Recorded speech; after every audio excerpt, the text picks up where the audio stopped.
Hi, my name is Tim Sales. Do you know that there are very specific differences in what the poor, the middle class, and the wealthy buy with their money on payday? It's so simple yet so different it nearly knocked me out of my chair when I finally understood it. I'm going to show you exactly what I'm talking about, and you can evaluate for yourself why the wealthy keep getting wealthier and the poor keep getting poorer and the middle class are stressed out. To understand this, I need to make sure you understand some basic business terms in the way that I'm using them. The words that you need to know are income, which means money you bring in, expenses, which means money you spend, assets, which is the most confusing one. An asset is defined as something that pays you. If you're an accountant or a financial planner, I just raised your eyebrows a little because the traditional definition of an asset is things you own. More on that in just a second. Liabilities is the last definition and is defined as things that cost you. A house is typically viewed as an asset, but can it actually be a liability? Yes. By the definition I used earlier, anything that costs you money is a liability, not an asset. But to answer your curiosity, yes, a house can be considered an asset. When is it an asset? When it pays you money. If you were to buy a house and rent it out, and it paid you a positive cash flow every month, that would then be considered an asset. One more time on the definitions just to be very clear before we continue.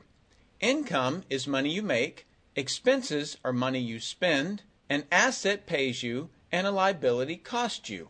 Now let's look at what the poor buy on payday. On payday, the poor buy what I'm going to call stuff. What is stuff? Inexpensive things that people buy that they don't really need to survive. You go into someone's house and you can't find any counter or tabletop space in the whole house because of all the stuff on it. You can't find a single foot of white space on any wall in their house because of all the stuff that's hanging on it. Where did they get this stuff? They bought it at the flea market, at the garage sale, at the dollar store, at the craft show. Their house and their car is full and cluttered with stuff. So income comes in on payday and then goes straight out the expense column to buy stuff. The poor really never educate themselves on assets and liabilities. The poor justify their buying all of this stuff by claiming that it costs so little. Yes, it was very cheap, inexpensive, not a lot of money, but over the years, it's all they ever had. The problem is their income never produced or created more income. I know this group very well because this was me. This was the way I was raised. I, in no way, am cutting or undermining this group of people or any other group. I just see a lot of financial pain out there and that need not be that way. I only want to help you, and hopefully you'll pass this information on to people you care about. Creating wealth is not a mystery. It's a formula. The only reason someone doesn't create wealth is because they don't know or don't apply the formula. Let's continue on and look at the middle class. The middle class is the group that society mistakenly thinks are the rich. They are not. Yes, they typically earn a six-figure income, but what they buy on payday keeps them prisoners of the middle class. What they buy on payday are liabilities. Remember the definition of a liability? Things that cost you? By buying liabilities, the money gets pushed up and out their expense column.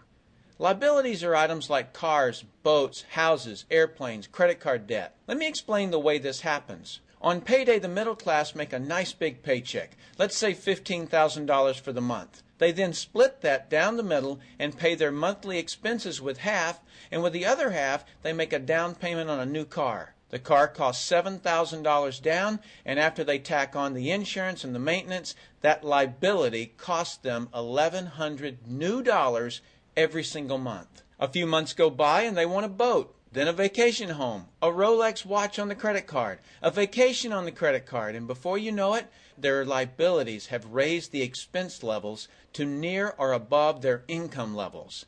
They actually spend equal to or more than they make, meaning that they have to go to work and make a certain amount of money every single month because of their liabilities. The other important issue with both the poor and the middle class is that normally all of their income is dependent on their own effort, meaning they've educated themselves to exchange their knowledge and expertise for someone's money. Here's an example. An attorney is knowledgeable about law, so people pay him or her money in exchange for that knowledge on an hourly basis. The problem there is that if they're not, the attorney, sharing that knowledge with a client, then the attorney is not making any money. Their stress level is as tight as a piano string. And if you were to ask them to go to dinner with you, they very rarely can because of how much money it'll cost them to take that time off. On the surface, life is merry. The reality is that it's a roller coaster ride.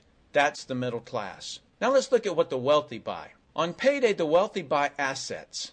Again, an asset is something that pays you. If you want to become wealthy, buy assets that then earn you more income. The money wheel looks like this. Buy assets that produce cash, that then buy more assets that produce more cash, that then buy more assets that produce more cash. The wealthy spend their money and buy things that produce more money. Here's a couple of examples of assets that produce more income. Investments are the obvious: stocks, bonds, real estate. Education is another asset.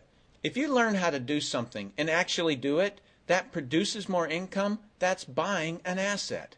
I heard a great expression once: if you think education is expensive, you should see how expensive stupidity is. Another example of assets you can buy that pay you is businesses, especially those businesses that can create a passive income. Passive meaning that once you build it up, it pays you whether you're still building it or not. A little example is if you buy a pinball machine and put it in a barber shop. You don't spend any of the profits. You save them until you can buy another pinball machine and put it in another barber shop.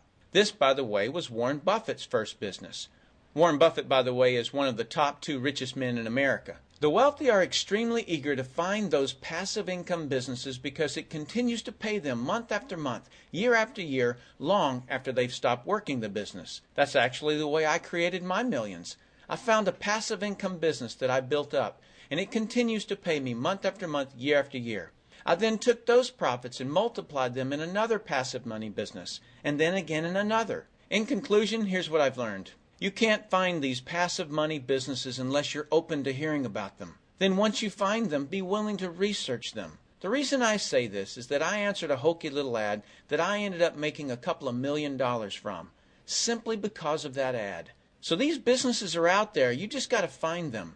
You've also got to be educated enough that when the right situation does present itself, you don't miss it. So remember, the poor buy stuff, the middle class buy liabilities, and the wealthy buy assets, preferably businesses that can create passive money. Then take that money and buy another asset that produces more money. That's the wealth creation formula. I sincerely hope that you've learned a couple of things from this explanation. I'm Tim Sales.